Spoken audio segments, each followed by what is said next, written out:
दासान्दि दैया राननानै दंथ'यो। दैज्लां समाव बेयो गासिबो आबुं जाजोबो दैजों। बे गासिबो बालाखौ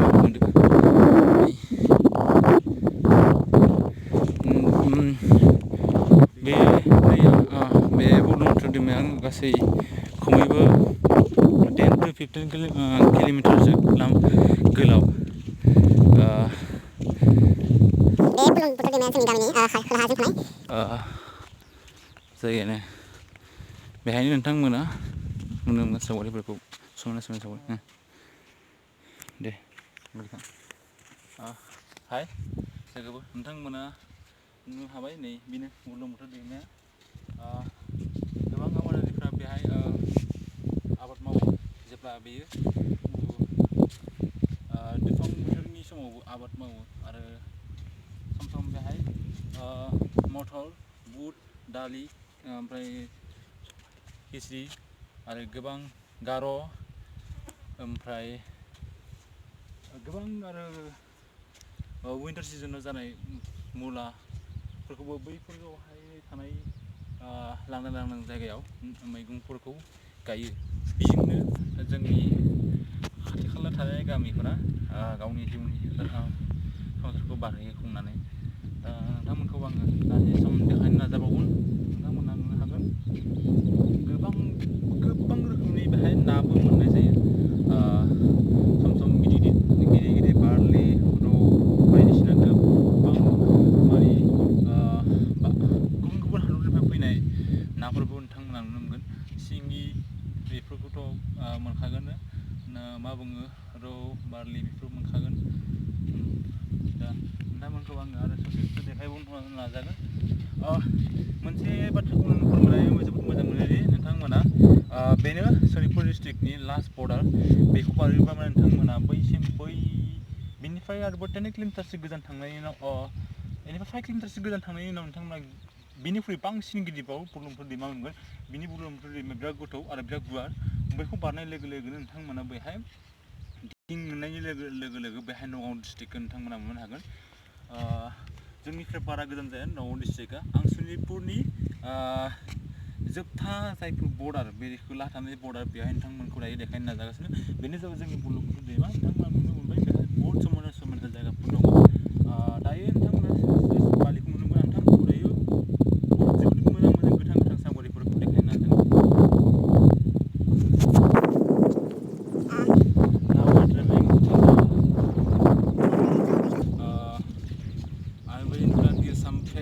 This promoted river. Many farmers crops their crops here. In which place they get free their crops. Some vegetable, some what to say, gram, and many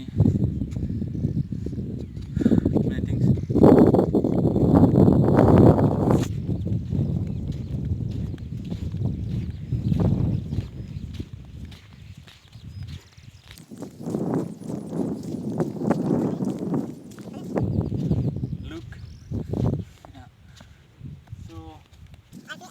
Be grateful to have here.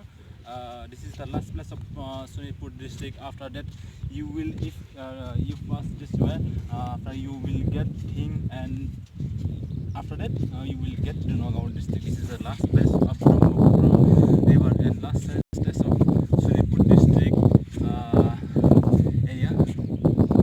In the border of Sonitpur district, I am here.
नोंथांमोना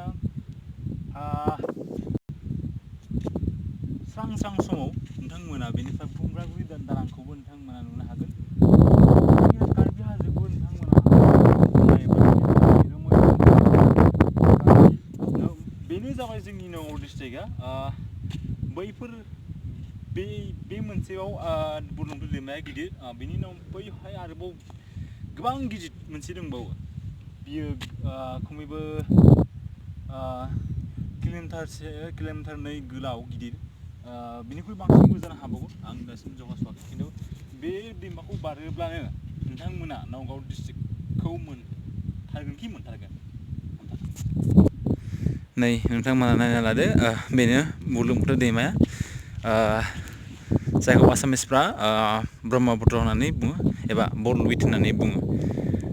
बेयो बिनि गुदि दालाय बेनो बे दालाय बिनि गिदिर मोनसे दालाया जेनेबा बेखौ बे दैमाखौ बारनायनि उनाव बैहाय मोनसे आरोबाव गिदिर मोनसे दैमा दंबावो बैनो जायनो बुरलुंबुथुर दैमानि गिदिरा बे जाबाय गासिबो बेफोर दैमाफ्रा गिदिर गासिबो दैज्लाङाव बेफोरो गासिबो लोमजोबो गिदिर नुयो नाथाय दायो मोनफ्रोम दालायसाफोर नोंथांमोना नुनो मोनदों आरो नोंथांमोनखौ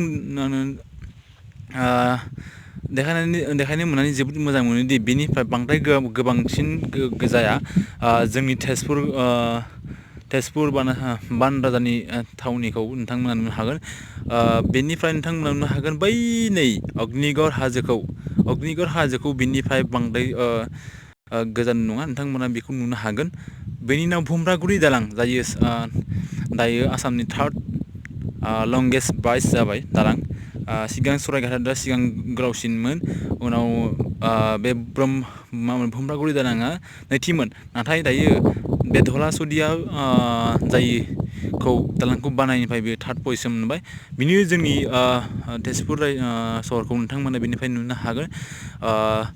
बे नै दा नोंथांमोना नुगासिनो now you look at the Brahmaputra river which are flowing here from here so beautiful you look after you pass this place the Brahmaputra you will get Nagaur district